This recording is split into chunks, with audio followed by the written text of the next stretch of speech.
All right, so I got the belt on, just pulled the plate off, routed it around the pulleys the way the instructions show, and put this front plate back on. I just tightened down the two idlers, and the ribbed idler and the flat idler. Then I just left the tensioner just loose enough so it's going to be able to push against the belt.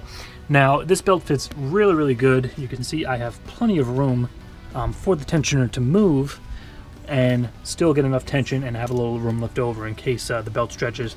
I need to torque it down a little more. You already went ahead and put the pin in the tensioner arm in here. You want to put a 17mm wrench on the back head of the lower tensioner pulley. You can see on the upper idler, it's the same as that. So I just put a 17 box wrench in there, and it's kind of pinched between the belt and the actual head of the bolt, so it kind of stays on there itself. So they do recommend using 2 people for this, but I think I can handle it myself.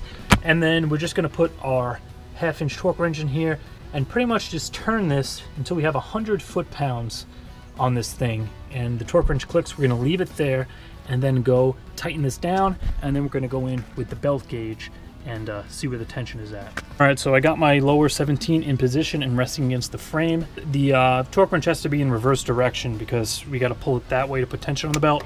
So set to 100 foot-pounds. And I'm just going to back this up till it clicks. All right, so we're at 100.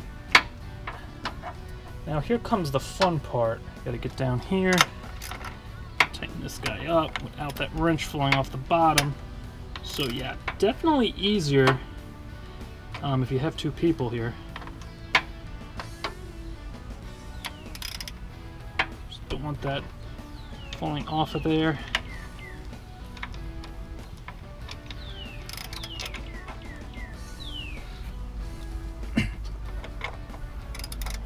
All right, that's tight enough where it's not going to slip.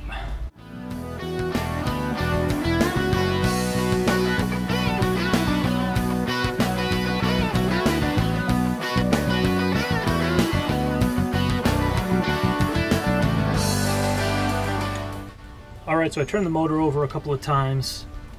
Now I'm just going to throw the torque wrench back on here, and the next step, the instructions say, is to you want to pull this back up to 100 foot-pounds and then hold it at 100 and loosen the lower bolt and retighten it. All right, that's all done. I did notice as I was holding the 100, when I loosened this, the belt got a little more tension on it. So I'm guessing as I turned it in, when I spun it around, the ribs got like positioned into the ribs on the pulleys, and that relieved a little bit of tension. But the instructions do say you might have to do this a few times to get to the desired tension. But they give you this little gauge, and pretty much how it works, it goes on your finger. You press it against the belt and then wait for it to click, and then you come take a look and see where this little plastic piece is passing through the bottom, and then that's your torque reading. And it like that.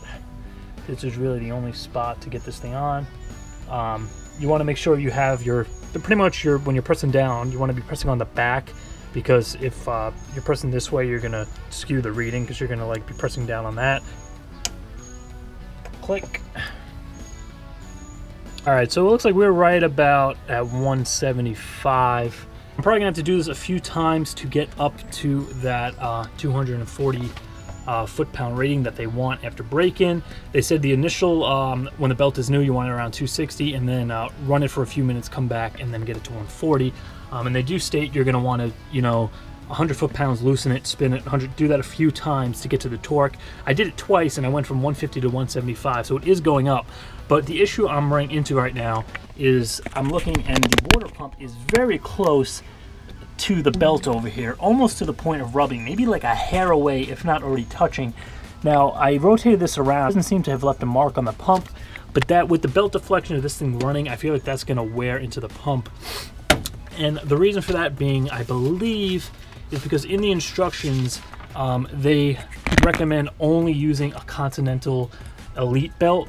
Now, this is a Gates Heavy Duty. That's all the parts store had. If I wanted a Continental, I would have had to order it like through Summit and waited a little bit for it to come. But being this is a heavy duty belt, it might be a little bit thicker, and therefore it's going to sit up a little bit higher. I'm going to call up LSX Concepts to confirm this. Maybe there's like a certain water pump they want you to run, but this is a stock water pump, and it stated it works with a regular LS3 or LSA water pump, so I doubt that's the problem. It's most likely the belt, but for now I'm going to leave this the way it is. We're all tightened down, and let's go ahead and start this thing up.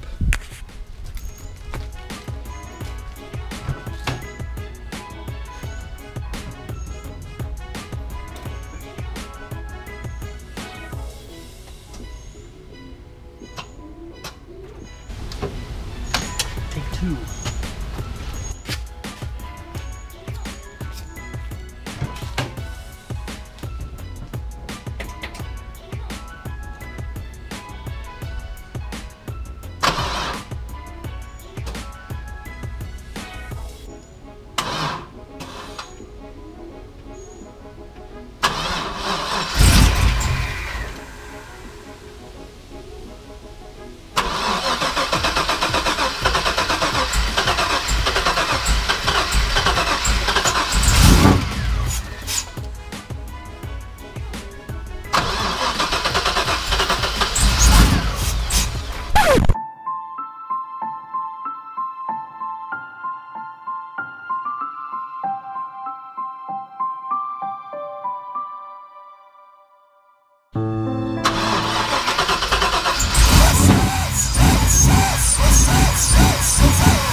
It's alive.